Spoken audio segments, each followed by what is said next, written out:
त्यानंतर बघूयात मनसे संदर्भातली एक ब्रेकिंग बातमी आहे। मनसेच्या एका पदाधिकाऱ्यानं राज ठाकरेंचा पक्ष हा खंडणीखोर पक्ष असल्याचा गंभीर आरोप केलेला आहे। कामगारांची बाजू घेणं सोडत नाही म्हणून अमित ठाकरेंनीच आपल्याला राजगड इथं बोलवून बेदम मारहाण केल्याचा आरोप त्यांनी केलाय। माहितीनुसार महेश जाधव हे मनसेच्या मराठी कामगार सेनेचे अध्यक्ष आहेत। मी महेश जाधव आता राजगडमध्ये मी कामगारांची साईड घेतली म्हणून अमित ठाकरेंनी माझ्यावर हात उचलला। हे ठाकरे आहेत की गुंड आहेत?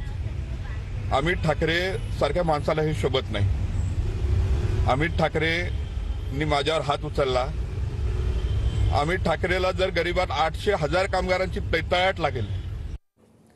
आपण बघतोय मनसे संदर्भातली एक ब्रेकिंग बातमी आहे। मनसेच्याच एका पदाधिकाऱ्यानं राज ठाकरेंचा पक्ष हा खंडणीखोर पक्ष असल्याचा गंभीर आरोप केलाय।